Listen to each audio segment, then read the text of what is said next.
All right. So we start recording. All right.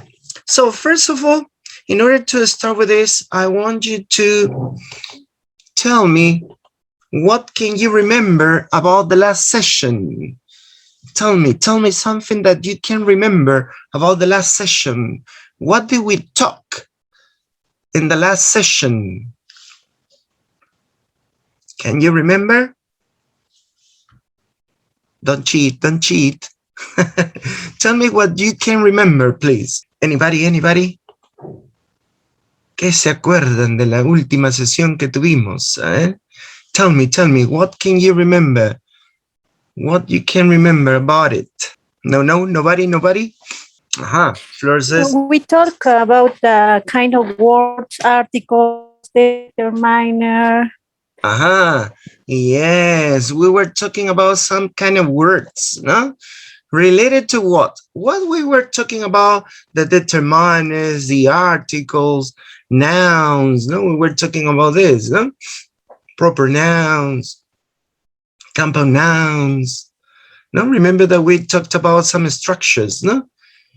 Simple nouns, compound complex nouns. Also, we talked about in the previous session, we talked about the different kind of sentences, no?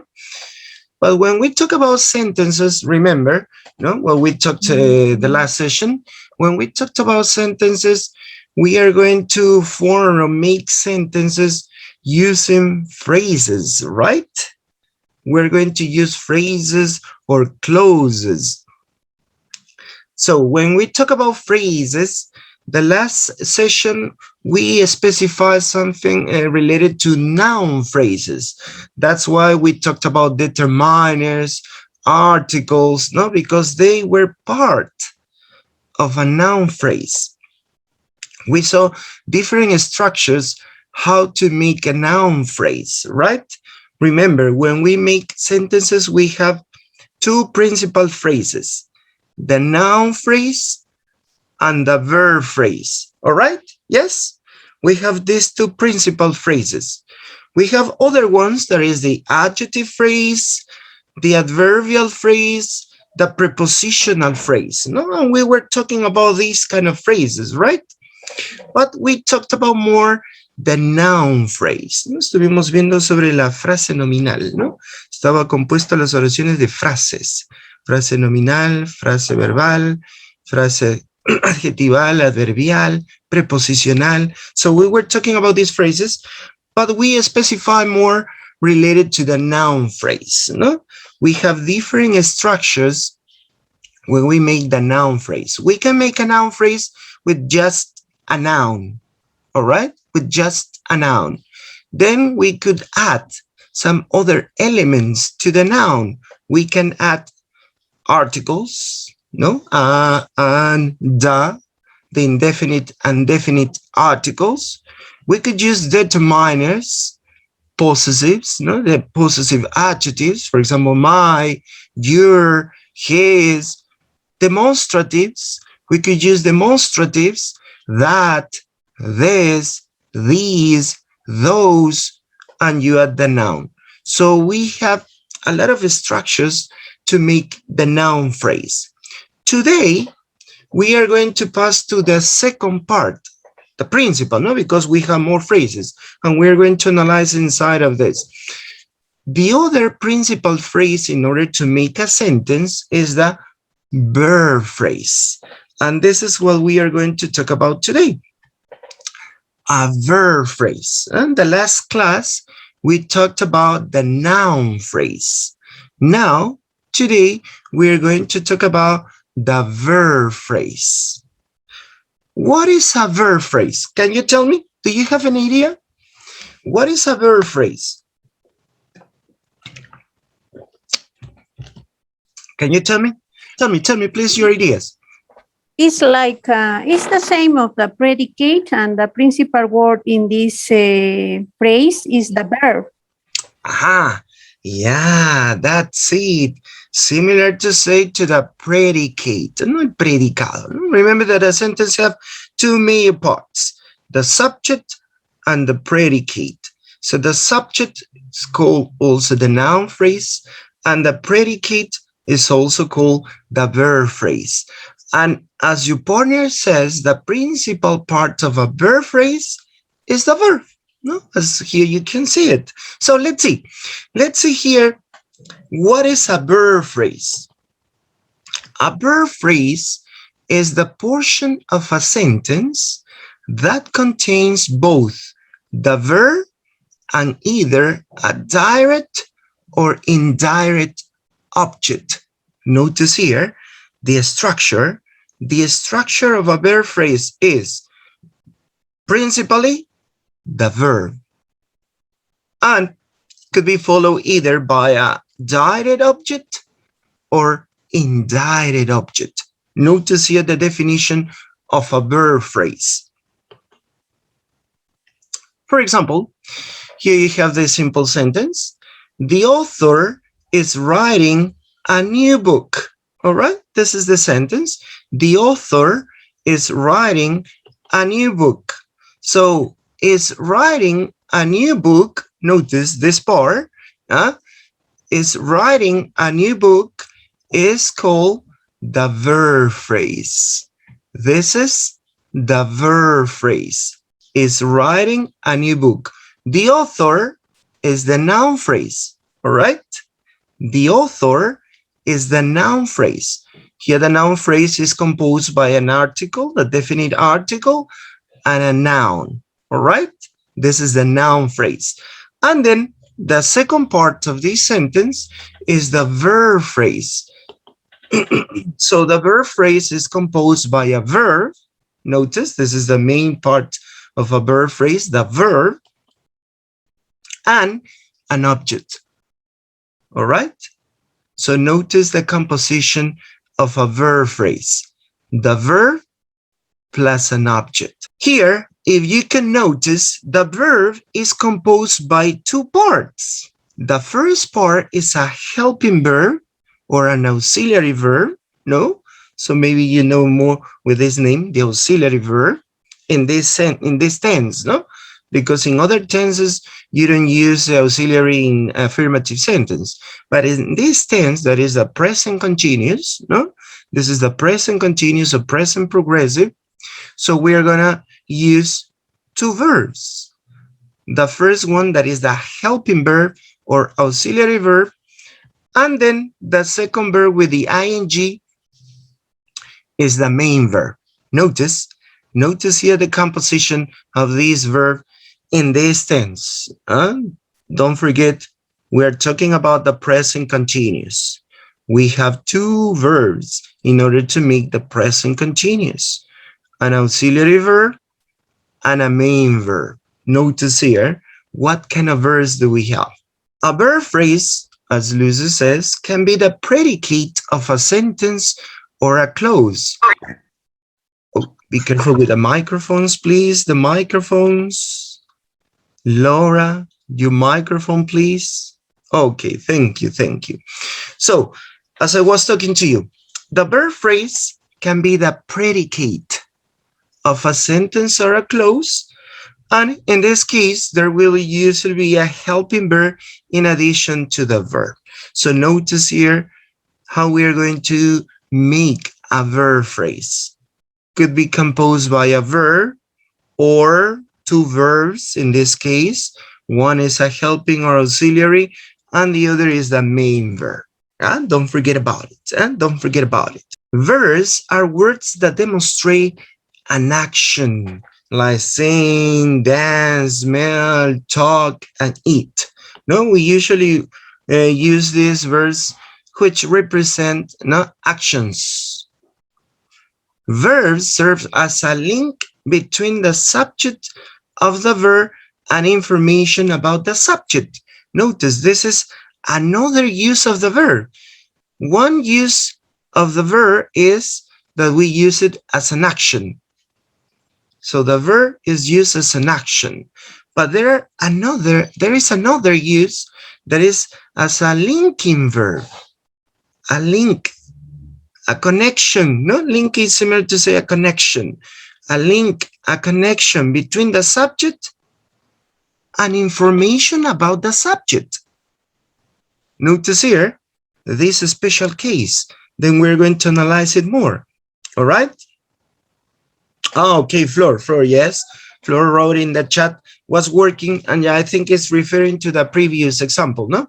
Yeah, this is past continuous, no? All continuous tenses, remember that we are going to use auxiliary verbs, no? In order to make continuous tenses, present continuous, past continuous, present perfect continuous, and so on, we are going to use auxiliary verbs, no? Now, notice here that two uses of the verb. The first and the most common is that we use the verb as the action, all right? But the other use is as a link, as a connector. We are going to connect the subject and information about the subject. Okay? Notice here these two uses of the verb. For example, she smells the pizza. Smell is the verb, right? She smells the pizza. Smell is the verb, and then you have an object, the pizza. Then he appears on a screen as an actor.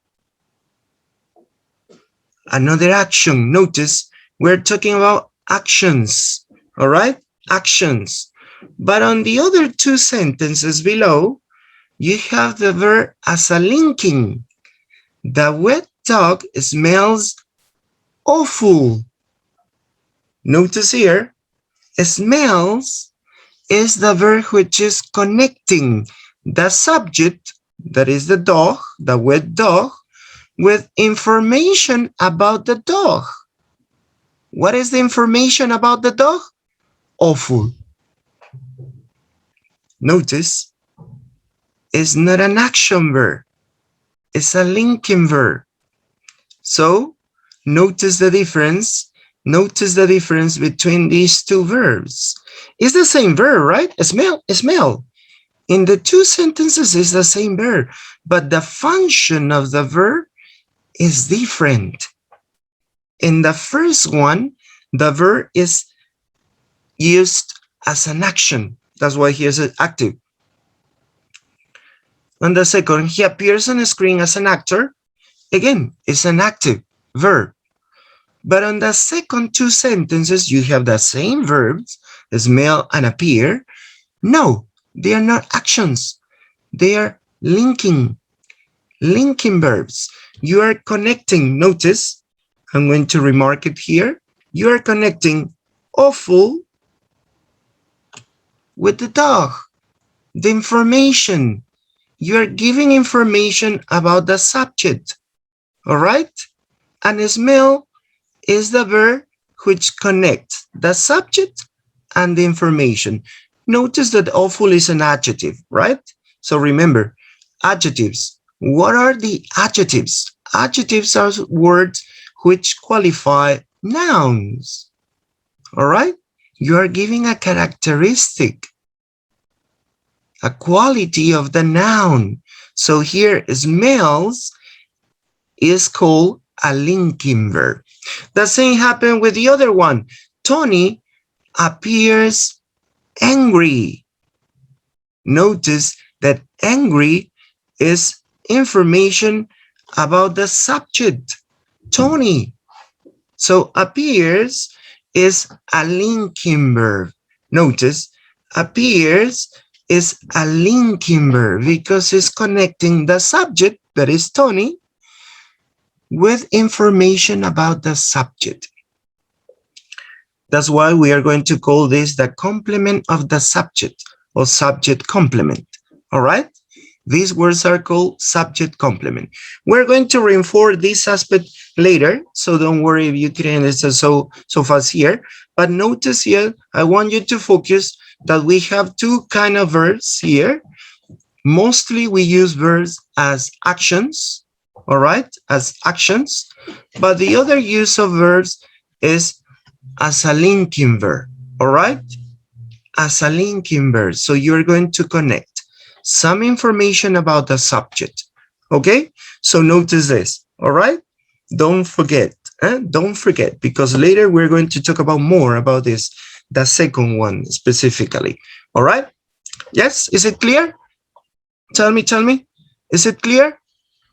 Yep. All right, okay.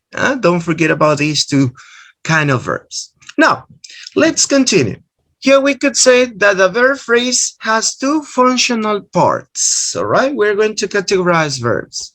Two functional parts. We have auxiliary verb. We could say here that we have modal verbs, can, may, will, should. Notice these are the auxiliary and they are modal verbs.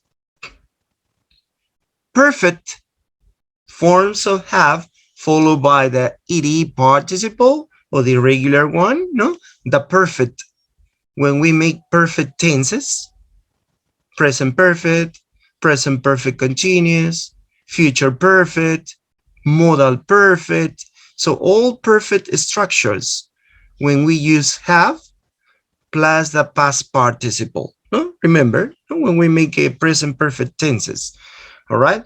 Or perfect tenses, sorry, because we have present perfect, past perfect, present perfect continuous, past perfect continuous, future perfect. So we have a lot of perfect tenses, but all of them are formed by using the auxiliary verb have, no? Have been, or had been, or have been going, or had been going, would have done.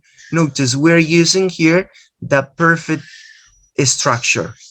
And we are going to use the verb have plus the past participle. Past participle, remember, when we have regular verbs, no, the past participle are formed by using the ed. No, that's why here appears the ed. But remember that we have irregular verbs. So with irregular verbs, we are going to change, no? We are going to change the verb. So we don't write ed. So notice we have the second structure with auxiliary verb. Another, and this is the example, no, the progressive form or continuous forms, no? So the ing participle. Remember, in order to get it clear, I'm gonna focus on this. The past participle is using the perfect tenses, yeah? So I'm going to remark this, yeah? So we call this, remember, we call this past participle. Oh, sorry. It's past participle. All right. We're going to call this ed, or will you change the form of the verb, and we call this the past participle. In order to make perfect structure, we use the past participle. But in progressive or continuous form, we use, notice here, we're going to use the ing participle, or we call this, remember, we're going to call this the present participle. That the ing, remember, this is the grammatical syntactical name. The ing, because, oh yeah, teacher, that we make the present continuous with the verb be and the verb plus ing. But the syntactical or formal name is the present participle. The ing is called the present participle. Remember, yeah? The ing form is called the present participle. So we use the verb be plus the present participle, or most commonly known as the ing form, no? The ing form, all right? So remember, these are names, these are forms, they are not tenses. The tenses are perfect or progressive, but the form of the verb is past participle or present participle. Don't get confused here, because sometimes we say, oh yeah, progressive, yeah, continuous is the ing. No. The continuous is form made by using the verb be, that is the auxiliary verb, plus the present participle. Perfect. Ah, yeah, perfect. The past participle. Yes, but you use have. Have plus the past participle. Don't forget about it. Let's continue. The other form that we use auxiliary verb is the passive voice. Have you heard or can you remember about the passive voice? How do we make the passive voice? How do we make it? How do we make the passive voice?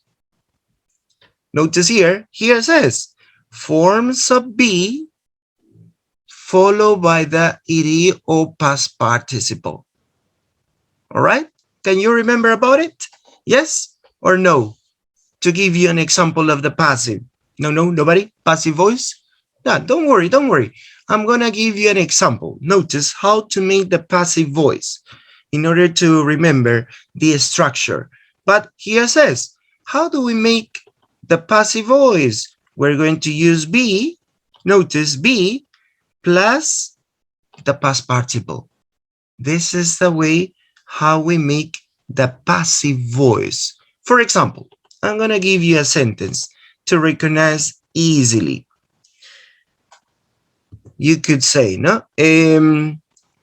Coca-Cola. Notice. Oh, I'm going to make it bigger. Just give me a second. It's too small. Yeah, that's better.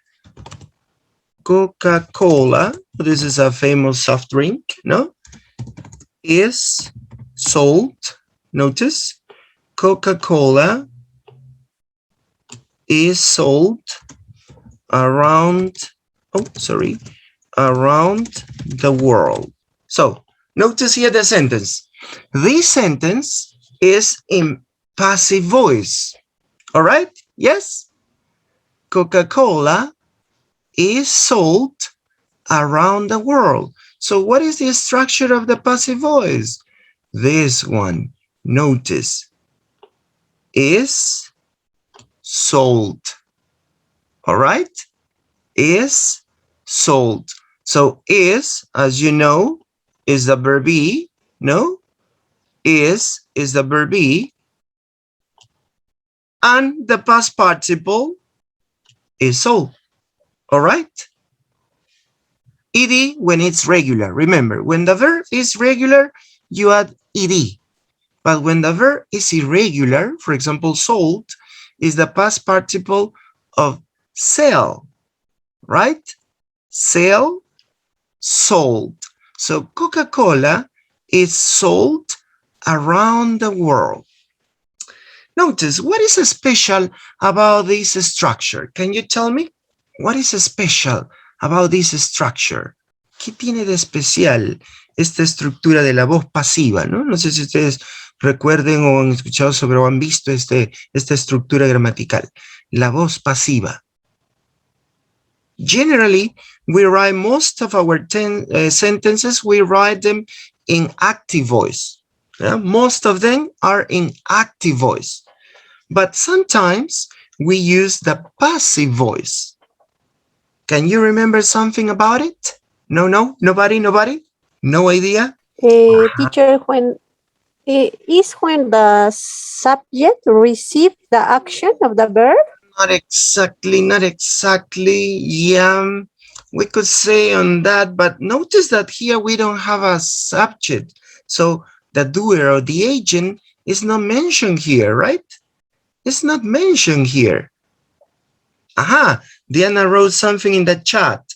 Diana says, the reason who sell Coca-Cola. Yes.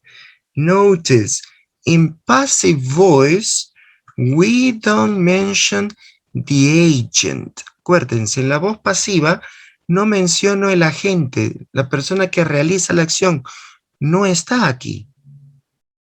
So, why do we use the passive voice? To focus more on the object of the sentence or the action itself. What is the most important here? Coca-Cola. It doesn't matter who sells this product. Si se dan cuenta aquí, lo más importante es el producto, Coca-Cola. No tiene importancia quién lo vende. No me dice quién lo vende. Notice This is the use of the passive voice. Remember, and how do we make the passive voice? Using the verb be plus the verb in past participle. All right? So that's why here we have this structure, no? With auxiliary verb. The verb be is the auxiliary verb. And the past participle verb is the main verb. All right? Okay? So notice this is the structure of the passive voice. All right? Now, let's continue with the other one. Another one is the support auxiliary, forms of do, followed by a base form. Notice here, this is a very special structure too. Do plus a base form. Notice, do plus a base form. Can you give me an example of this? Plus a base form. Can you give me an example? Or can you remember about this structure? Yeah, teacher. Tell me. Simple present. Yeah. An example? Okay. For example, I work at the university, or she works at the gym. Yeah. All right. And what about do? Oh, okay. The auxiliary do. Okay, en este caso solamente aparece de forma negativa e interrogativa porque no significa nada. Yeah. Yeah. All right. This is one of the most common uses of do, no? In present simple, do, does, as your partner says, no? Lo utilizamos generalmente en preguntas y en negaciones, ya sea en el presente o en el pasado. But there is another use of do in affirmative sentence followed by a base form. Notice this example. I want to say this. Again, my letter is too small. Just give me a second again. Yeah. Notice here. I do love you. Oh, sorry. Yeah. I do love you. Is it correct? Is it possible to do that? Aha. Flor says it's correct. Yeah. Anybody? I do love you, teacher. No. Do is in negative and questions. Do I love you? Could be, no? Do I love you? Because it's a question. Do is used as auxiliary. But I do love you? Is it okay? Tell me. What's your opinion? Is it correct or not? Flor says correct. Cindy or Abraham or Diana, tell me, what do you think about the sentence that I wrote? Is it okay? Or maybe I'm wrong. Maybe I'm not good. All right, tell me. Oh, Diana says, I'm not sure. Yeah, Lucy says that it's okay. All right. Okay. So here you have different opinions. Diane says not, but then I'm not sure. Yeah, let me tell you that this structure is correct. Why? Notice that do here says is a support auxiliary. So here we use this structure to emphasize, to give more emphasis to the action. When you say, I do love you, it means that you really love the other person. Don't forget. Instead of saying, I really love you, no, using the adverb, no, I really love you. So you could say, I do love you. Notice here that this structure do, this verb do, is a supporting verb, right? This is a supporting verb of the verb love. Here you could use did if it is in the past. If you talked about the past, so you use it. I did love you. So it means that in the past you loved the person, but now no. In the past you loved that person so much, but now no. So you could change according to the tense. You could change Here the auxiliary verb. Yeah, don't forget. Yeah, don't forget. Remember that this structure is used more in poetical aspect in order to give emphasis. Yeah, it's not so common to use it. Just in special occasions. Just in special occasions. So don't forget, but it exists. All right, it exists. Is it possible to use do?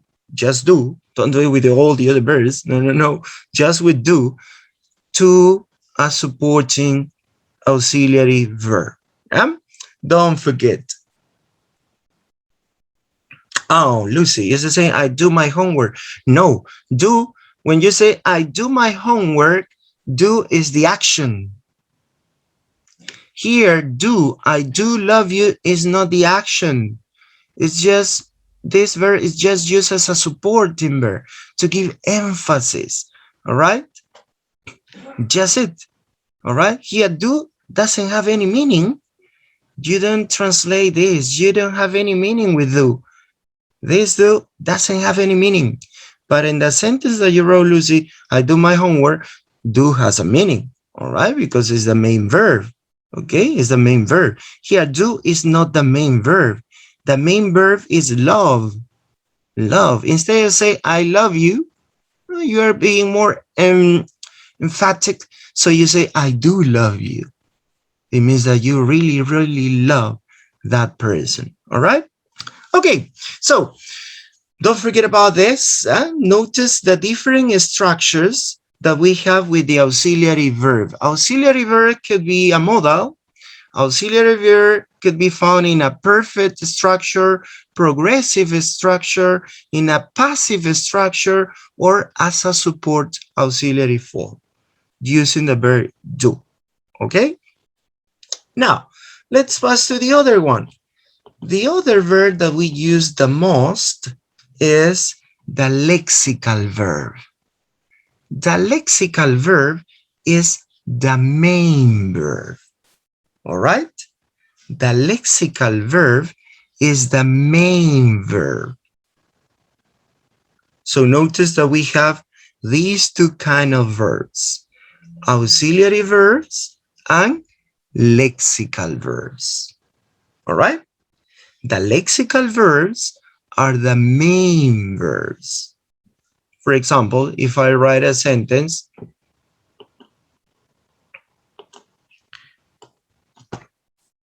Sally is writing a book. So here you have this. In order to get it clear, Sally is writing a book.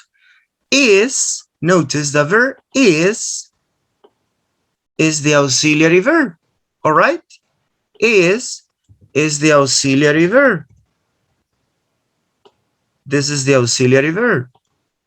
Oh, I want to change the color. Yeah. And writing, notice writing, the verb writing is the lexical verb or the main verb. Don't forget it. Writing is the lexical verb. This is the lexical verb or main verb. Don't forget, we have two major kinds of verbs: auxiliary verbs and lexical verbs. Auxiliary verbs are helping verbs. All right, they are helping verbs, and the lexical verbs are the main verbs. All right. So notice here this structure, these kind of verbs. I can show you here a diagram identifying these three types of verb, kinds of verbs. No, we have seen the lexical verb, modal verbs, and primary verbs. Why could you divide these? Lexical verbs, notice, can act as main verbs. Remember, the lexical verbs can act as main verbs. Oh, Zoraida, your microphone, please. Okay, thank you, Zoraida. So the lexical verbs, remember, can act as main verbs. Its meaning is clear and identifiable. So you have some examples: eat, read, cook. Modal verbs, notice, modal verbs, they can act only as auxiliaries. Notice, auxiliaries. So you have here can, could, may, might, will, would, shall, should, must. So these are the modal verbs. We use the modal verbs to give different situations, no?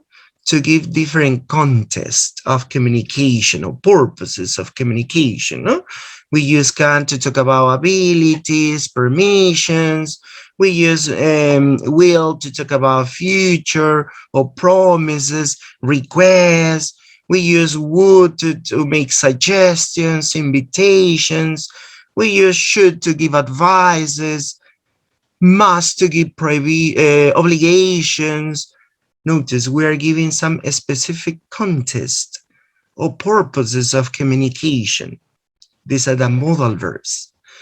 And on the third column, we have the primary verbs.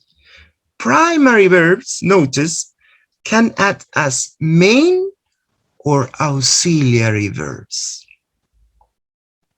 Here we have three: be, have, do. Remember, be can be a main verb or an auxiliary verb. The same happens to the verb have and the verb do. So notice this categorization. We are categorizing the verbs according to their function. If they are main verbs or auxiliary verbs. If they are just main verbs, so they are lexical. If they are just auxiliary verbs, so they are called modal. But if they can be auxiliary or main, they are called primary verbs. Don't forget it, no se olviden. Aquí estamos categorizando los verbos por la función, cómo aparecen. Si solamente son verbos principales o verbos auxiliares o ambos. Si solamente son verbos principales, se les llama verbos lexicales.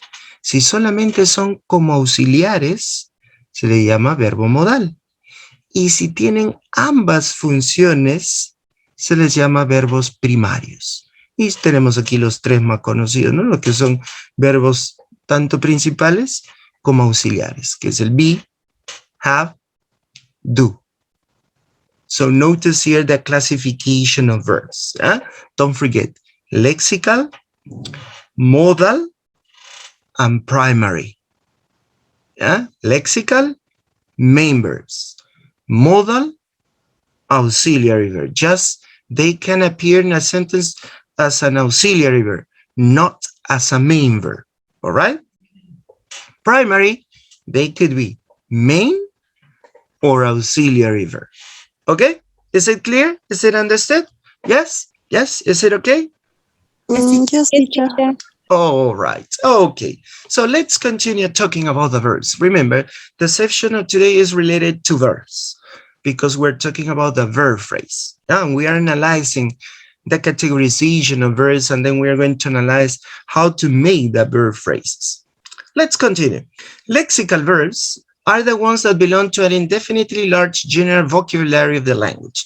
Run, eat, sing, explain, recite, shatter, prepare, depend. So we have a huge number of verbs which are lexical.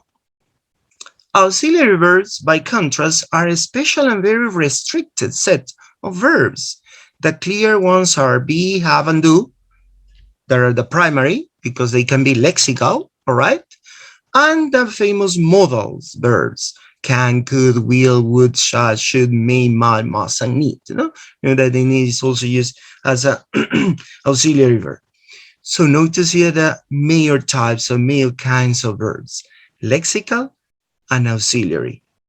The first one has a huge number. You have a huge number of verbs. I think there is an approximate number. I think in English, we have approximately 25,000 verbs. Lexical. But if you can notice, the auxiliary verbs is just a reduced set of verbs, no? A reduced group of verbs, the modals, and some which are lexical and auxiliary at the same time. No? So it's reduced. But the lexical, we have a lot. All right? We have a lot of lexical verbs. A full VP, so verb phrase, yeah? Remember, VP is the verb phrase.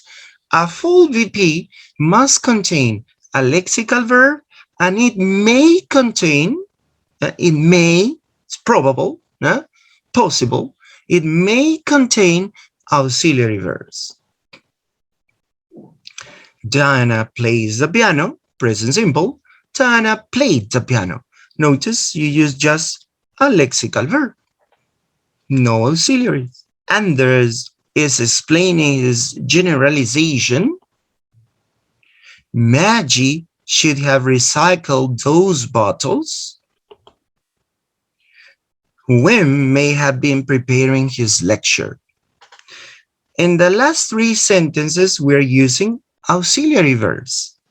In the first two, we don't use any auxiliary. Plays the verb, just with the S because it's present simple. Played, ed, because it's past simple, regular. But in the other three sentences, we're using auxiliaries, which are in red, red color. Is, should have, may have been. In some sentences, we use just one auxiliary, as in the present continuous. In some sentences, we use two auxiliaries. Should have, recycle. Should have is the auxiliary. Two auxiliary verbs. This is a modal perfect. Yeah, remember this structure. This structure is called modal perfect. And the third one is again another modal perfect, but in a continuous form. May have been preparing. Modal perfect continuous. This is a more complex structure. No? But notice that we could use one auxiliary verb, two auxiliary verbs, and it's almost possible to use three auxiliary verbs. Notice here how we are going to make the verb phrase. So remember, the verb phrase must contain a lexical verb. The lexical verb are the red, explaining, recycled, preparing. So you could use the lexical verb in a basic form, in a participle form, could be present participle or past participle. Notice the way how you can write the lexical verb, no? Using the basic form, the past simple form, the present participle form, or the past participle form. ¿Ya? Acuérdense cómo estamos formando esta frase verbal. Puede ser formada por un solo verbo lexical o puede ser formada por un verbo auxiliar más un verbo lexical. Y dentro de los verbos auxiliares puedo utilizar uno, dos o hasta tres verbos auxiliares, dependiendo de la estructura, ¿no? Presente continuo, utilizo el verbo auxiliar be más el verbo lexical en su forma presente participio. Acuérdense ese ing, ¿ya? Esa forma ing, sintácticamente hablando, se le llama presente participio. Acuérdense, presente participio, ing, sino que lo conocemos más porque es más fácil recordar ing, ¿no? Pero su forma o su nombre sintáctico es presente participio. Y el otro recycled, ed, es el pasado participio. Pues estoy formando una estructura perfecta, ¿no? Un modal perfect, modal perfecto. Should have recycled. All right? So you use the lexical verb in a basic form, as in the present simple, in a past simple form, as in the past simple, in a present participle form, in a continuous tense, could be present continuous, past continuous, present perfect continuous, and so on. The past participle used in imperfect structures, perfect tenses, present perfect, past perfect, present perfect continuous, or modal perfect continuous. So in the modal perfect continuous, you use the ing, no? The present participle. Notice that you're using the present participle. ¿Ya? Quiero que quede claro eso, a veces confundimos la forma verbal con el tiempo. Una cosa es forma verbal y otra cosa es tiempo. Forma verbal tenemos forma básica, forma pasado simple, forma presente participio, forma pasado participio. Otra cosa son los tiempos. La forma básica la utilizo en el presente simple. La forma pasado simple se utiliza en el tiempo pasado simple. Ahí sí hay una coherencia entre el nombre de la forma con el tiempo. La forma presente participio, que es el ing, se utiliza en los tiempos continuos. Presente continuo, pasado continuo, presente perfecto continuo. Ahí utilizo la forma verbal presente participio. Acuérdense, el verbo lexical, ¿no? Estoy hablando del verbo lexical. Presente participio, que es, en términos simples y sencillos, comunes y corrientes, el famoso ing. ¿Ya? Se le llama presente participio. Y la otra forma verbal de los verbos lexicales, miren, estamos hablando de los verbos lexicales, es la forma pasado participio. ¿Cuál es?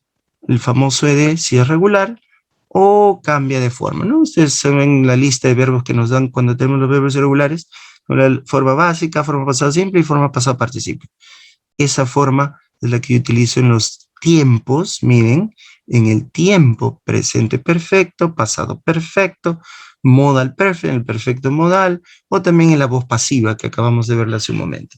¿Ya? So, don't forget, these verbs, lexical, you use just a lexical, or you could use plus an auxiliary and a lexical verb, or main verb, all right? Now, let's see here this diagram, this table. Auxiliary verb plus the main verb, similar to the verb phrase. Auxiliary verb, we have will, has, is, have been, must. Main verb or lexical verb, eat, taken, running, feeling, talk. So you could say will eat, has taken, is running, have been feeling, must talk. So notice that we have a full VP, no? This is a full VP or verb phrase using the auxiliary and using the main verb or lexical verb. No, remember the main verb is called the lexical verb. The lexical verb could be in a basic form. I'm going to remark this. You could use the lexical verb in a basic form, eat. You could use it in participle form, past participle, taken, or you could use it in a present participle, running. Okay? Notice here the three forms: basic, eat; past participle, taken, because it's irregular, no? Running, the present participle. All right, so we have these three forms of the verb, of lexical verbs. Lexical verbs are easily identified by their morphological possibilities. No, they are words that take verbal inflections. Now remember, when we talk about morphology, we talked about the inflections. Inflections is the part, the morpheme. Remember that we talked about inflection and morphemes because we're giving grammatical information. Oh yeah, the letter S, a present simple, third person singular. The ing, oh yeah, it's a continuous tense. The ed, past simple or past participle, present perfect. So it's giving information about the function, about the tense, about the number. No, for example, S. Yeah, you add S when you have the third person singular. Third person singular. He, she, it. So it gives you information, grammatical information. This is called inflection. Yeah, remember, inflection. Playing, the ing, or played, ed. So these are called inflections. Remember, inflections. Writes, writing, written. Irregular, no? The famous en, no? It's another suffix that we use to make past participles. Writes, writing, written. So lexical verbs, remember, lexical verbs have morphological possibilities because we're going to use inflections. All right, we're going to use inflections, verbal inflections. All right. A general point to note in identifying categories, one that applies particularly to verbs, is that words can belong to more than one category. This is very important to remember, please. In English, as you know, a word can have many uses, a lot of uses in a sentence. A word could be a noun, a verb, sometimes an adjective, or an adverb. Notice here, interest. Interest is a verb. So you can make inflections, all right? You can have verbal inflections. Interest, present simple, he, she, it, interest. You add the letter S. Continuous, interesting. Participle, interested. Notice you use inflections because it's the verb. Millie's hair, interesting, is used as a verb. Notice, is used as a verb. Millie's hair interested him. You use it as a verb. But this word can have other uses too. It could be used as a noun, or it could be used as an adjective too. For example, the first two sentences, interest is used as a noun. Its great architectural interest did not strike him immediately. Notice here, interest is a noun, it's not a verb.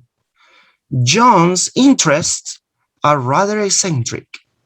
Again, interest, now the letter S is not the tense, the letter S is another inflection, represents plurality. John's interests, plural, are rather eccentric. So the word interest is used as a noun, not as a verb. Now, the ing or ed, you use these forms, notice, you use these participle forms because both are participles. The ing is present participle and the ed is past participle, all right? So participle forms are used as an adjective. A very interesting plan was proposed. Interesting plan. Notice, interesting is the adjective. It's qualifying the noun, plan. He wasn't very interested in the bean production.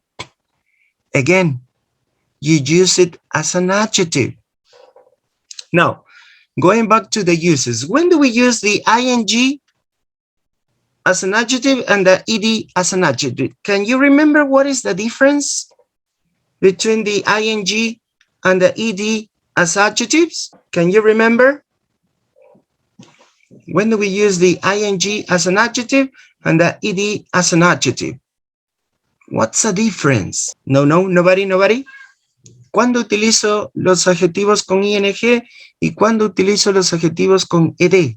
Acuérdense que utilizo las formas participio. Acuérdense, estas dos formas se les llama participios. La primera ing es el presente participio y la segunda ed es el pasado participio. ¿Cuál es la diferencia entre estas dos formas verbales, pero que están utilizadas como adjetivos?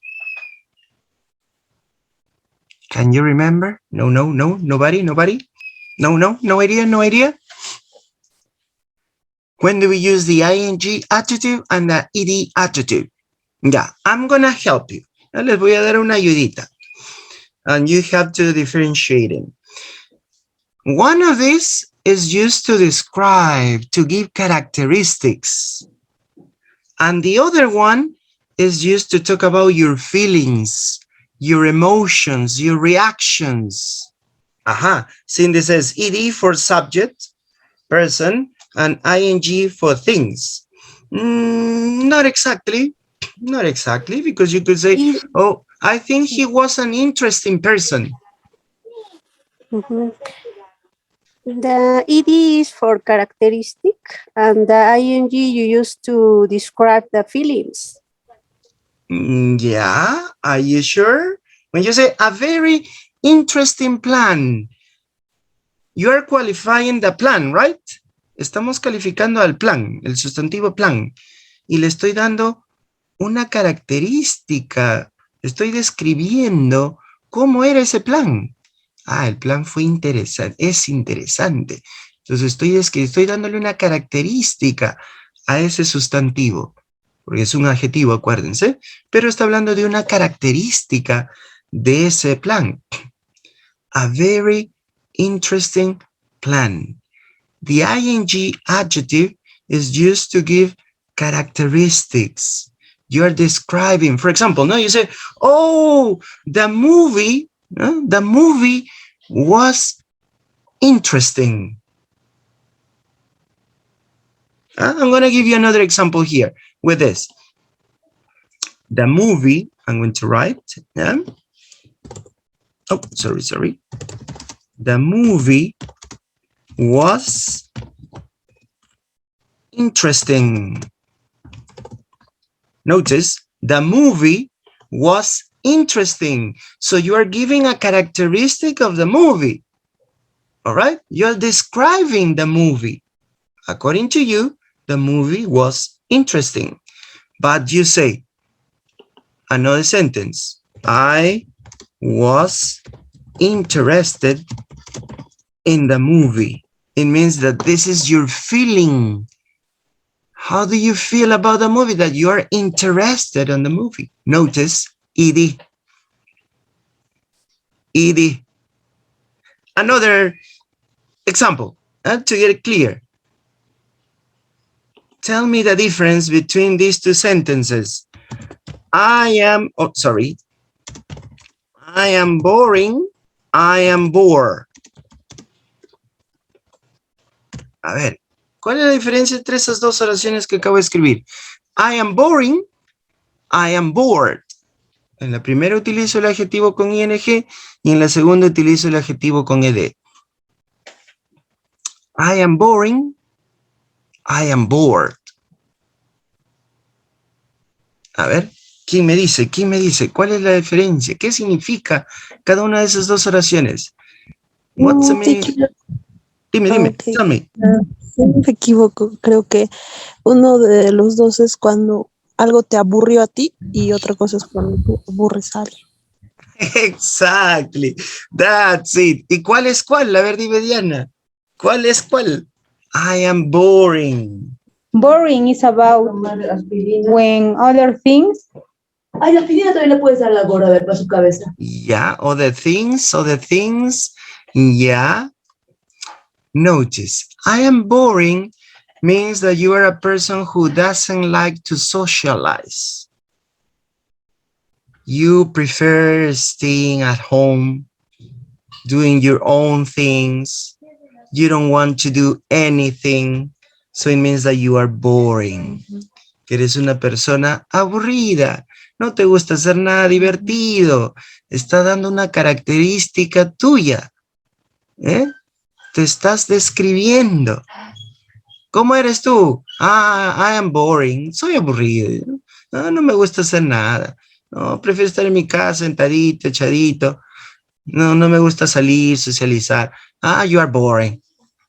Tú eres aburrido, dice, ¿no? Tú eres aburrido. Estoy dando una característica. En cambio, I am bored is how you feel. How do you feel? Ajá. ¿Cómo te sientes? Estoy aburrido. Muchas palabras, muchas letras. No, estoy aburrido. I am bored. Miren la diferencia, noten la diferencia de ese ing con el ed. Acuérdense, ing, doy características, describo algo o alguien, ¿no? Acuérdense que puede ser personas o objetos, ¿no? I am boring. Oh, the movie was boring. The movie was interesting. Estoy dándole característica a esa película. Estoy describiendo la película. Oh, the movie was exciting. Oh, the film was amazing. Estoy utilizando puro ing. Oh, I was bored when I watched the film. Estuve aburrido cuando vi la película. Entonces, ¿cómo me sentí cuando vi la película? I was bored. The movie was boring. Eh? Notice here the differences. Yeah? So don't forget. Remember that we are going to use some words as a noun, as a verb, as an adjective. Acuérdense que el inglés tiene esta característica, por eso es muy importante cuando uno busca una palabra, hay veces por el tiempo o porque quiero algo práctico, lo primero que encuentro, eso nomás lo utilizo. Pero acuérdense que en el inglés una palabra puede ser un sustantivo, puede ser un verbo, puede ser un adjetivo, puede ser un adverbio. Entonces, si yo me detengo un ratito, veo bien la palabra, la busco en el diccionario y veo qué otros usos yo le puedo dar a esa palabra. Y ahí puedo ampliar mi vocabulario y puedo ampliar el contexto en que voy a utilizar esa palabra. A eso yo les recomiendo bastante. No pasa rápido. Hay veces por querer entender rápido un texto o lo que está escrito en inglés, lo primero que me sale, con eso me quedo, ¿no? Deténganse un ratito, un momentito y analícenlo. A ver, esta palabra es un verbo, pero también puede ser sustantivo, también puede ser un adjetivo, también puede ser un adverbio. Eso, por favor, tengan mucho en cuenta, ¿ok? All right, now, let's continue. Now, we analyze the verbs, no? Remember, in this previous slides, we talked about the verbs. We divided the verbs in lexical and auxiliary. Could be lexical as a main verb, or could be auxiliary, modal, or primary when it appears as a main verb or lexical verb. No? A lexical verb have inflections. Remember, a lexical verb has inflections. So the present inflection or the past inflection or the participle inflection. So they have inflections, all right? But after the verb, we're gonna have other parts which complement the verb or lexical verbs. That's why here it says the complements of lexical verbs. Let's see. For example, here you have this sentence, Phil dreads affectionate cats. Dreads, remember this word dreads is similar to say to be afraid, no? To be afraid, to be worried, no? So it means that the Phil doesn't like affectionate cats. So dreads affectionate cats is the verb phrase. And if you notice, this verb phrase is composed by two parts. The verb and another noun phrase. Inside the verb phrase, we have another noun phrase, but this noun phrase is called a complement. The complement of the lexical verb. That's why here says it's a head complement relationship. The head of the verb phrase, the principal part of the verb phrase is the verb, dreads. And the complement is the affectionate cats. That is another noun phrase. Notice we're using a noun phrase inside the verb phrase. It means that noun phrases could be used as subject or as an object. All right? Subject, feel is a noun phrase composed just by a noun. But inside a verb phrase, we have another noun phrase that is affectionate cats. But this noun phrase is the complement of the verb. And we commonly name this complement as the object. This is the object. Another example. The girls carry water. Juan threw the ball. I caught a cold. She loves rainbows. Lila conveyed the message. No, conveyed is transmit, no? To give. No, this is conveyed.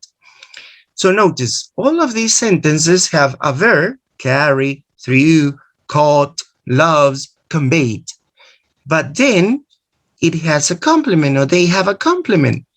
Water, the ball, a call, rainbows, the message. So we have this kind of a structure. So we have verb plus a noun phrase. Notice this structure. Verb plus a noun phrase. This is a common structure to make verb phrases. Using a verb, and this verb, this lexical verb, is followed by a noun phrase. Right? So this is the structure to make verb phrases. Let's go back to this sentence again. Feel, sunbathe. Now we change the verb. Sunbathe affectionate cats. Is it possible to do that? What do you think? Feel, sunbathe affectionate cats. Is it possible? Do you think it's okay? What do you think? Tell me. What do you think? No ideas, no ideas? Do you think it's okay? Yes or no? What is the meaning of sunbathe? Sunbathe. When you go to the beach, you sunbathe. Tomar sol. Yeah, tomar el sol. So do you think it's okay? It's okay, the sentence? No. No. Why not? Oh, teacher, there is no sense. No hay sentido, no? There is no sense. And why is there no sense? Look at here. It's not possible here, with this verb, it's not possible to write a noun phrase after this verb. Notice there are some verbs, lexical verbs, that are not going to be followed by a noun phrase. They can appear alone. No noun phrase after them. Feel, sunbathe. Remember, feel, sunbathe. No more, no object. All right? Notice this verb doesn't have any object. No object. Notice the difference. Notice the difference. In the previous slide, we saw a verb that is followed by a noun phrase. We saw a lot of examples following by a noun phrase. Or, yeah, a noun phrase. But notice this verb. It's another lexical verb. But this lexical verb is not followed by a noun phrase. It's not followed by an object. Other examples. They jumped. The dog ran. She sang. A light was shining. They die. Teacher, maybe you could tell me, no?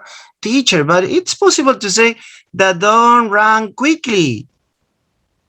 Yes, it's possible to say that. It doesn't mean that you have to write a verb, just a verb, no? They jump and that's it. No. The purpose here is to identify that these verbs are not going to be followed by an object. They could be followed by other complements. Could be an adjective, could be an adverb, no? Could be a prepositional phrase, but not by a noun phrase, not by an object. They jump over the bridge, maybe. Oh, teacher, yeah, but you could add more words. Yes, obviously, you could add more words. I'm not saying that that's it and you cannot add other words. No. This is not my purpose. My purpose is to identify that these verbs are not followed by an object, are not followed by a noun phrase. You could say they jump over the bridge. Over the bridge is a prepositional phrase. The dog ran quickly. Quickly is an adverb, and it's part of an adverbial phrase.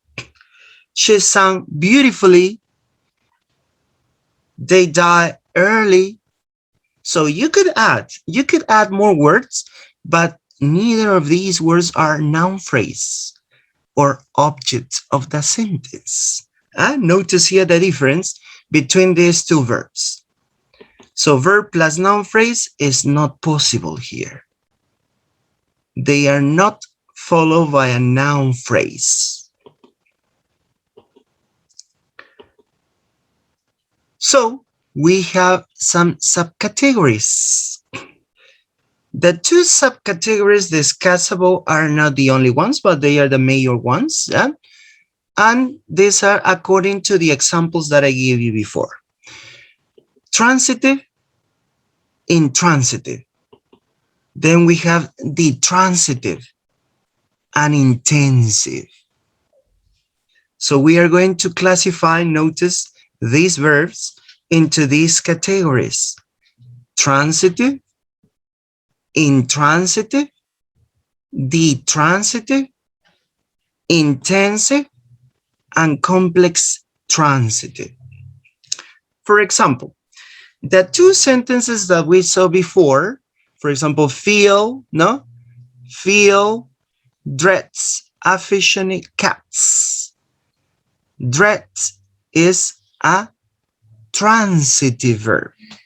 But the verb sunbathe or run or sing, they are called intransitive verbs. Let's see, what is that, teacher? What is it? Transitive, intransitive, detransitive, intensive, complex, oh, teacher, too much, too much. But don't worry, be quiet, be quiet. We are going to do it one by one in order to recognize them. Yeah?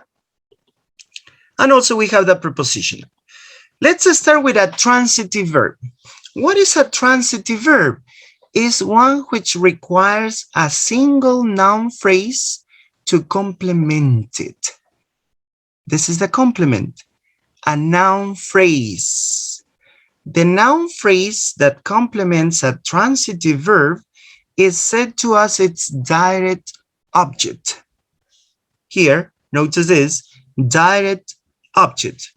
Let's go back to the previous sentence. Esta es la oración que les mencioné hace un momento, ¿no? Las diapositivas anteriores. Feel dreads affectionate cats. Dreads is followed by a noun phrase. Notice here, this is the verb phrase. And this is the noun phrase. We have the verb plus a noun phrase. And we have here the head complement relationship. We have the head, that is the verb, and then we have a complement, that is the noun phrase. And this noun phrase is the direct object. All right? This is the direct object. El objeto, el famoso objeto directo. Acuérdense que tenemos sujeto, verbo y objeto, ¿no? Es una estructura básica de la oración. El objeto es la persona o cosa que recibe, ¿no? Who or which receives the action. Is affected directly by the action. So we call this direct object. And the verbs which have an object are called transitive verbs.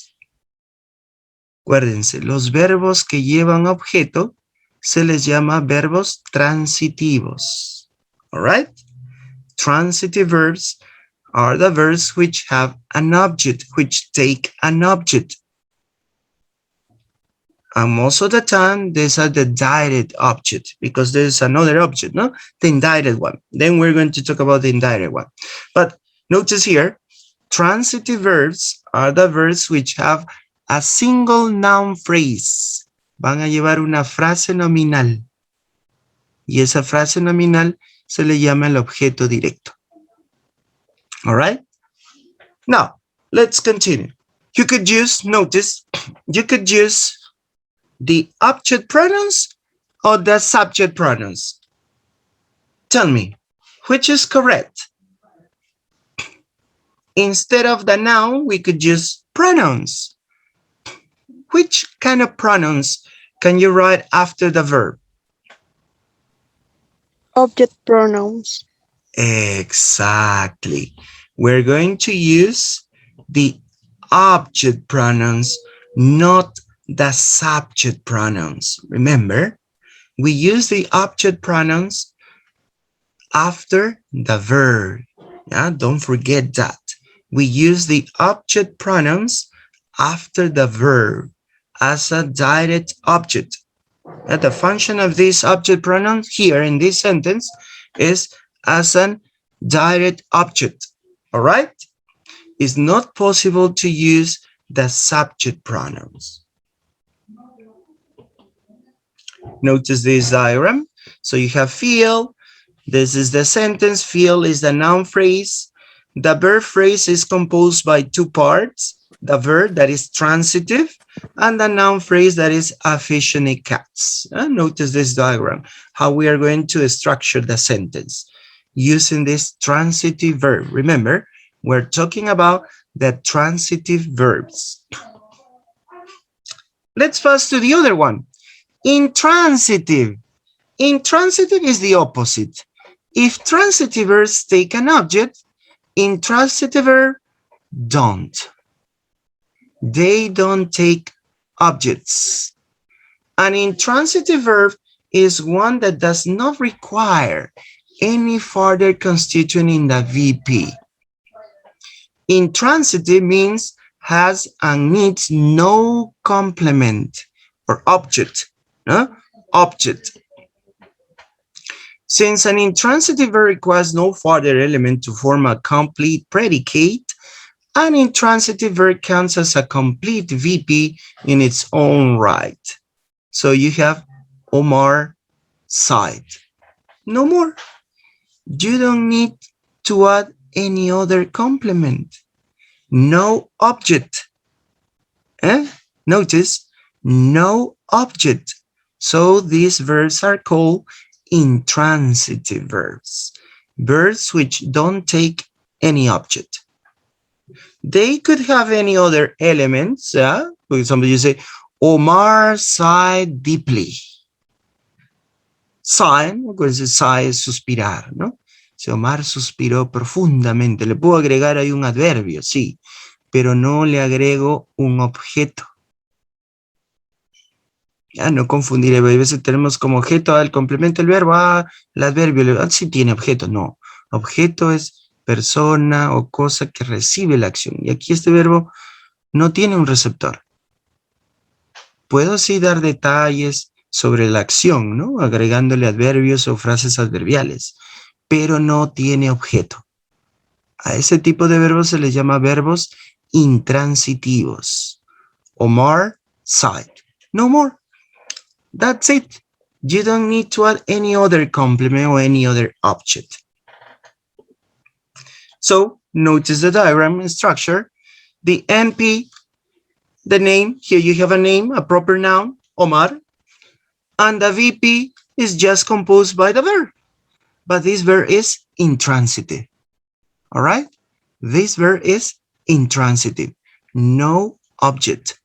All right? No object. Now, let's pass to the other one. We have seen transitive and intransitive. Now, let's continue with the transitive verb. The transitive verbs require two, notice, two MPs as complement. MP, remember, is the noun phrase. Acuérdense, MP es la frase nominal, ¿no? MP is two MPs. So it means two objects. The classic examples of the transitive verbs are give, send, and buy.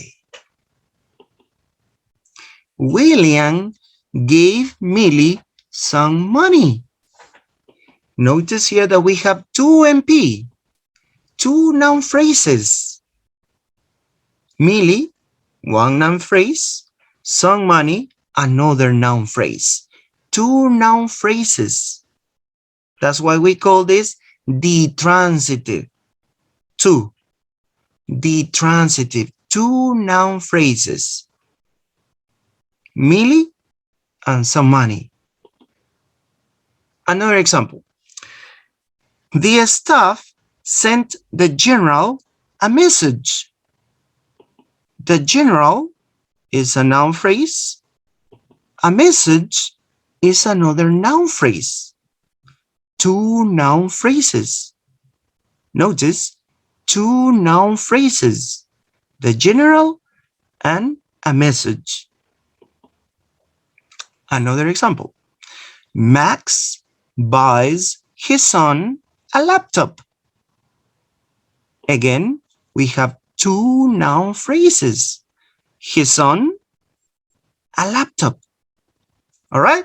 So notice here, the transitive verbs, remember, the transitive verbs are verbs which require two noun phrases as complements, two objects. All right? So notice the diagram. William gave the transitive because it is followed by two noun phrases. Millie some bleach. Now here we change money for bleach. Yeah? Gave Millie some bleach. So we have two noun phrases. That's why this verb give in the past gave, no, it's called the transitive. And this is the transitive verb. Now, we said that we have two objects. What are these two objects? One, we have seen it before. That is the direct object. The other one is the indirect. So we're going to have these two kind of objects, direct and indirect objects. Let's see. William gave Millie some bleach. Millie is a noun phrase. Some bleach is another noun phrase. Now, Millie is the indirect object, and some bleach is the direct object. Notice here, two objects.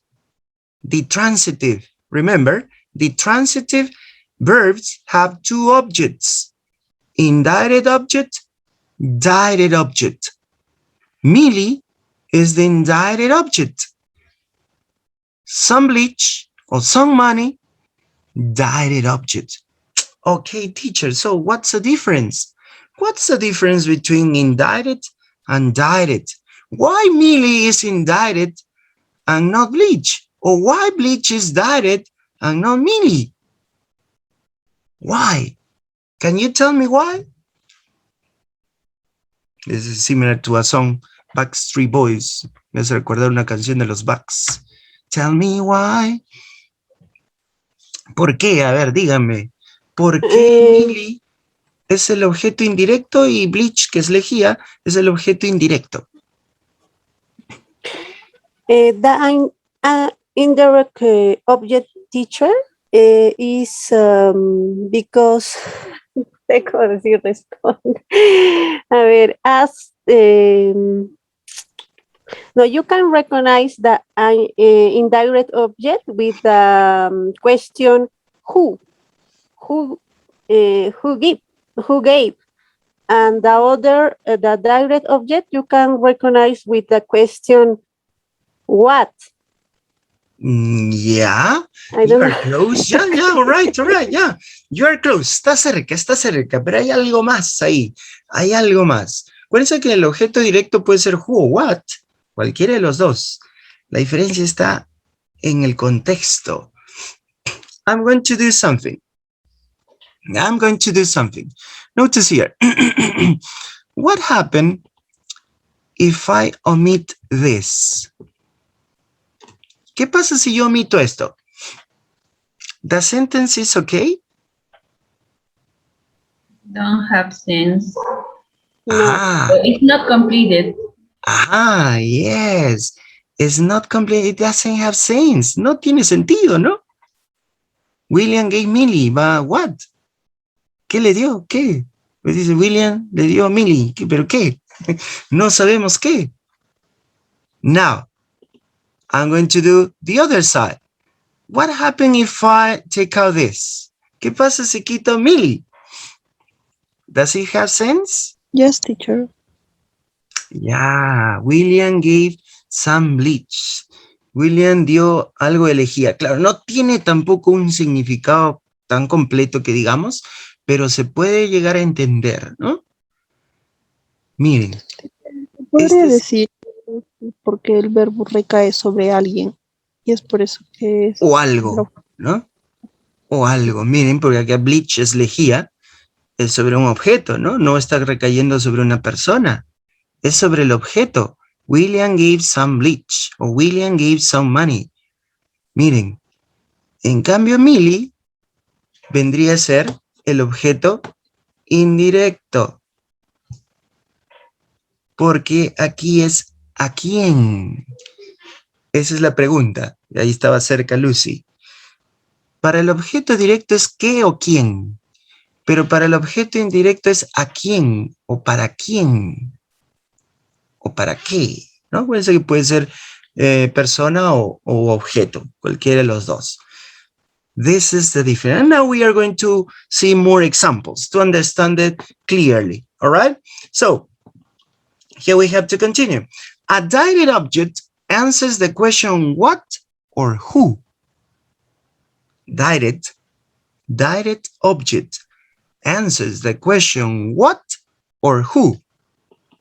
Notice here. David repaired his car.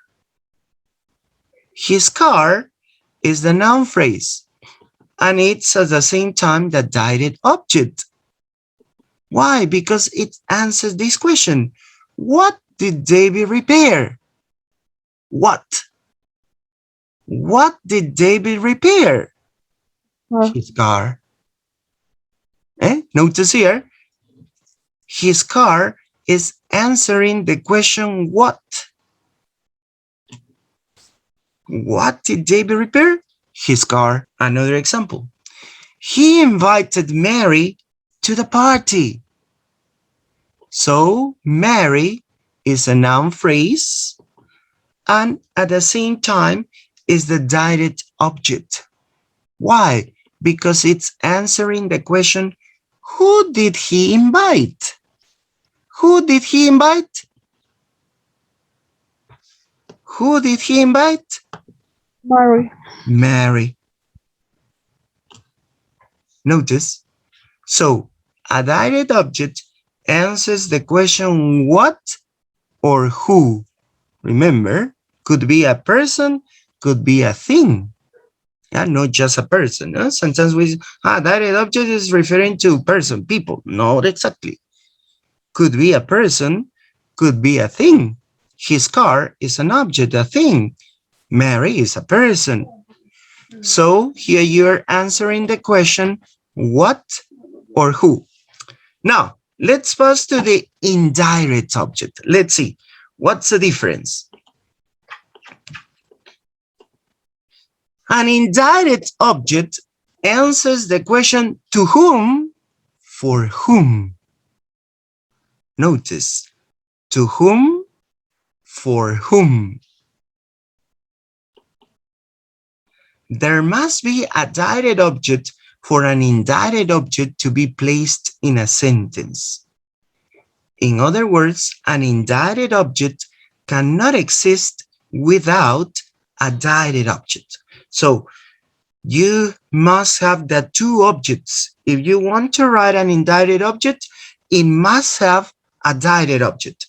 You cannot write a sentence just with an indirect object. It's not possible. All right? It's not possible. You must write both.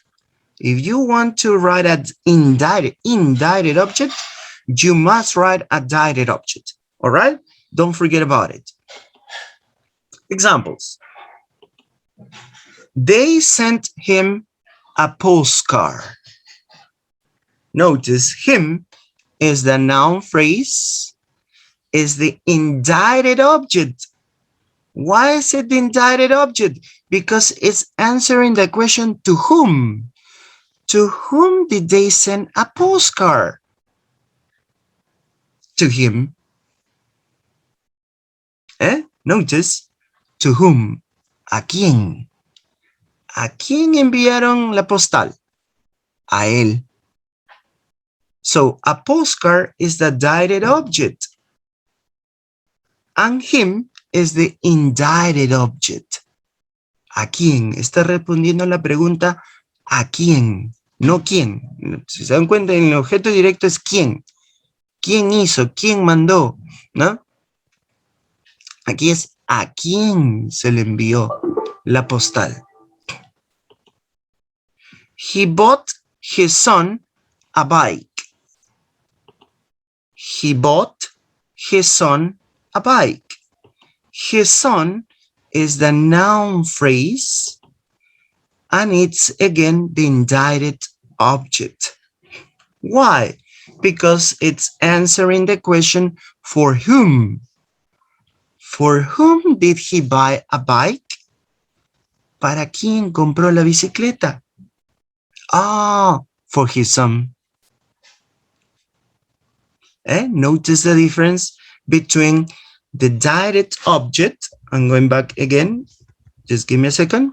Direct object answer the questions what or who. Remember, what or who. But indirect answer the questions to whom, for whom, para quién o a quién. This is the difference between the direct object and the indirect object. So these verbs, remember, these verbs are called the transitive verbs. And notice the structure. When you have these kind of verbs, you're gonna write first the indirect and second the direct. Notice indirect, direct. This is the order. This is the most common order when you have two objects. First the indirect and then the direct. Yeah, don't forget when you write this kind of the transitive verbs. First indirect, then direct. But you could change this order, but you are going to change the structure. Yeah, notice here, don't forget about it. Yeah, no se olviden, cuando yo tengo estos dos objetos, va a haber un orden.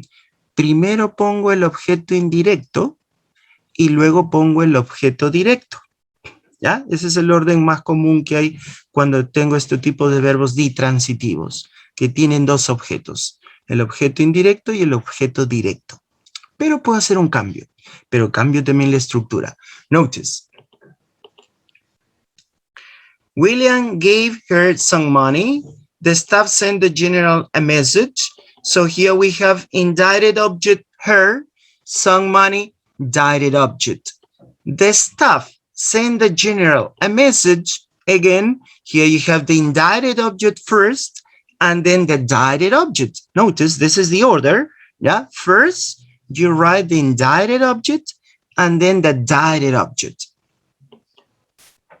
Max bought his son a laptop. First the indirect object and then the direct object. ¿Ya? Acuérdense, ese es el orden más común que se utiliza para este tipo de verbos. Primero el objeto indirecto y luego el objeto directo. All right? Muy sencillo, acuérdense lo que vimos al inicio, ¿no? Cuando yo quito, fíjense que si va a tener o no sentido la oración. Acuérdense, si yo quito message, the staff sent general, no hay sentido, ¿no? Falta. ¿Qué? ¿Qué? The staff sent general, ¿qué? Ah, yeah, the general is not the direct object. It's not the direct, it's the indirect object. So, you could take out this. The staff sent a message. Ahí sí tiene sentido, ¿no? El staff mandó un mensaje. Me faltaría saber a quién, pero la oración mantiene su significado, ¿no? En cambio, si yo quito a message, no tendría sentido la oración, ¿no? The staff sent the general. No, no, no. Again, here, imagine that I take out a laptop. Max bought his own. Bought his own. Huh? Bought his own? This is not so clear, right? But on the other side, if I take out this, Max bought a laptop. It's correct. The sentence is correct. Maybe we need to define who did he buy, no? Who did he buy, to whom did he buy this laptop? So this is the indirect object. Don't forget to do this in order to recognize easily the direct or indirect object. But don't forget again the order. First, the indirect, then the direct. But as I told you before, you could change this order, but you are going to use a prepositional phrase, not a noun phrase. William gave some money to Millie. Notice you add the preposition to. Gave some money to Millie. So you have the noun phrase, some money and Millie. Some money is the direct object. Millie is the indirect object. You change the position, right? You change the position, but you need to add, notice, you need to add the preposition to. William gave some money to Millie. Millie is the indirect object. The staff sent a message to the general. Notice again, we have two noun phrases. A message is the direct object. To the general is general. The general is the indirect object. Again, here you add the preposition to the general. And the last one. Max bought a laptop to his son. Again, here you are, two noun phrases. The first one is the direct object, and the second one is the indirect object. And again, you use the preposition to write about the indirect object. Noten, aquí he cambiado el orden. He cambiado el orden. El orden más común, vuelvo a repetirles, es primero pongo el objeto indirecto, luego el objeto directo. Pero también puedo cambiarlo. Pero para cambiarlo tengo que agregarle una palabrita, el to. To Millie, to the general, to his son. O también en algunos casos puedo agregar también la palabra for. All right? To Teacher, or for. Tell me. excuse me, teacher. Can we use any preposition only to and for? To or for. Only. Yes. To or for, no more. Okay, teacher. ¿Ya? Because remember, acuérdense, las preguntas, para identificar al objeto indirecto, ¿cuál era la pregunta? To whom o for whom. ¿A quién o para quién? Ya no pregunta by ni in, nada, ¿no? Se responde a dos preguntas para identificar el objeto indirecto. To whom o for whom. Entonces, cuando yo invierto el orden, utilizo bien to, utilizo bien for. No more. All right? No more. Okay, so notice here, these ways how you make sentences with the transitive verbs. Acuérdense, estos verbos se les llama verbos ditransitivos. ¿Por qué? Porque llevan dos objetos. Objeto indirecto, objeto directo. Ese es el orden común. Primero pongo el objeto indirecto y luego el objeto directo. Si quiero cambiar, tengo que agregarle un to y pasa a ser una frase preposicional.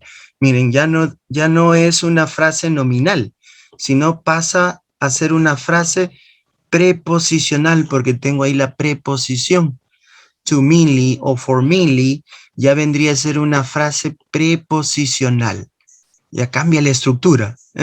Cambio en la anterior era verb, noun phrase, noun phrase. Está seguido por dos frases nominales. Noun phrase, noun phrase.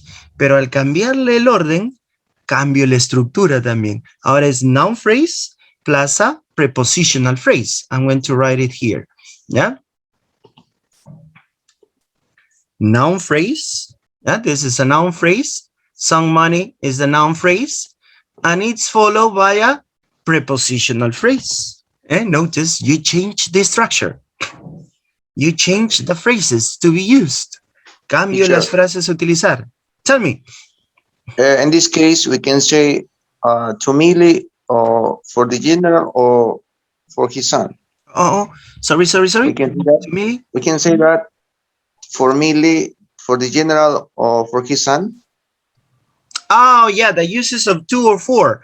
Yeah, 4 is when it's something which receive a benefit. For example, no, William gave some money for Millie, so the beneficiary is Millie. To Millie is direct. Here the context change a little bit. Yeah, when you say William gave some money for Millie, so because maybe there is a reason, no? But when you say William gave some money to Millie, it means that in that moment, William is giving the money to her, all right? But for Millie, it's not so clear if William gave by himself the money, but there is a purpose, a reason, no? That the beneficiary is Millie, no? The money is for Millie, all right? I don't know if it is clear, yes? Acuérdense, el uso del to y el for depende del contexto, ¿no? El to es directo, o sea que yo doy el dinero a esa persona. Yo le doy el dinero a esa persona. En cambio, si yo digo for, es para. Ya no es que le doy el dinero a esa persona, sino es más que todo dando a entender que la beneficiaria es Millie. No necesariamente que yo le he dado, de repente le he dejado a alguien más y le ha dado el dinero, pero es para ella. Esa es la diferencia entre el to y el for. ¿Ya? El to y el for. El to, acuérdense, to whom es a quién se lo di. El otro es para quién se lo di. Acuérdense, el to es a y el for es para. ¿Ya? A quién se lo di y para quién di eso. Okay? This is just a little bit difference between to and for. All right? Okay. Oh, the time is getting over. Okay. So let's see.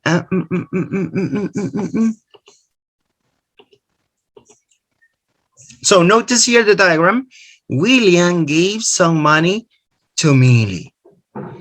Notice here, we have some verbs and we can use the indirect and direct object. Don't forget this is the order. John sent her an email. Mike gave his van a scratch. The receptionist showed them the room. We bought Maria a guitar. She told her daughter everything. My friends ordered me a beer. She threw me a bath. This is the common order when we have two objects. First, the indirect, and second, the direct object. Now, when we change the position, notice, John sent an email to her. Mike gave a scratch to his van. For example, in the second sentence, it's not possible to use for, right? En la segunda oración no sería posible utilizar el for, ¿no? Mike gave a scratch for his van. It doesn't have sense, ¿no? No tendría sentido si le pongo el for. También la primera sí yo puedo utilizar un for, ¿no? John sent an email to her o for her. Miren la diferencia entre el to y el her. Si yo digo John sent an email to her, quiere decir que yo le envío una carta a ella. En cambio, si yo digo for, John sent an email for her. Quiere decir que yo envío una carta por ella. Ella no lo pudo enviar, pero yo se lo envié. Miren ahí la diferencia entre el to y el for. Now, the receptionist showed the room to them. We bought a guitar for Maria. She told everything to her daughter. My friends ordered a beer for me. She threw it back to me. Acuérdense que utilizamos el to o el for.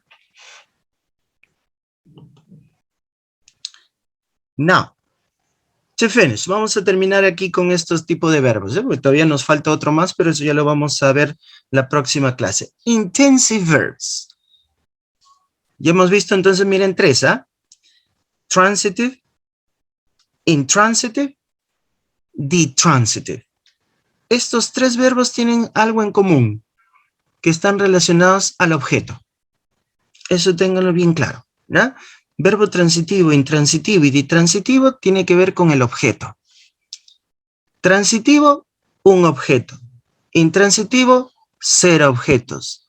Ditransitivo, 2 objetos. Remember, transitive, 1 object. Intransitive, no object. Ditransitive, 2 objects. All right? So this is the the relationship between these three kind of verbs, no? The object. One of these verbs has 1 object. One of these verbs has no object. And the other verb has 2 objects. Now let's pass to talk about the intensive. Yeah, tell me. Teacher. The same things happen. Sorry. Tell me. The same things happen when we use phrasal verbs. Exactly. That's it. Yes. Remember, when we talk about lexical verbs, we also talked about the phrasal verbs, los verbos compuestos.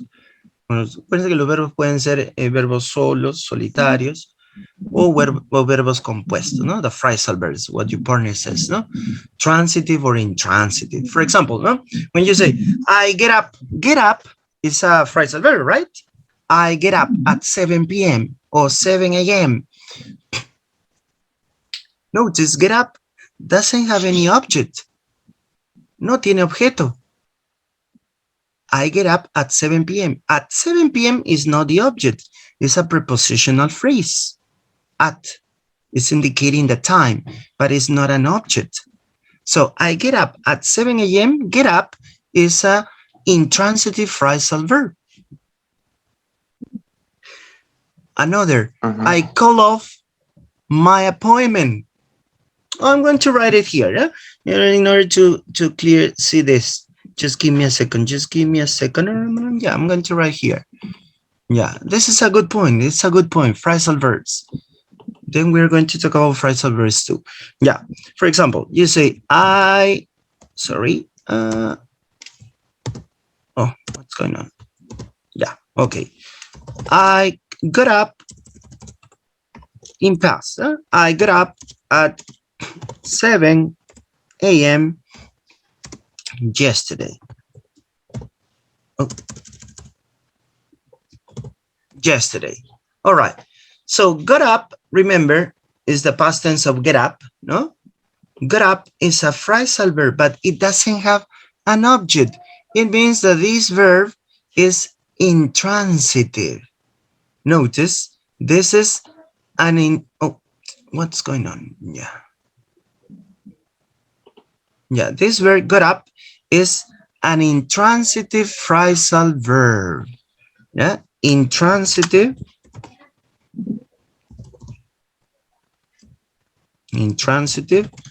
phrasal verb.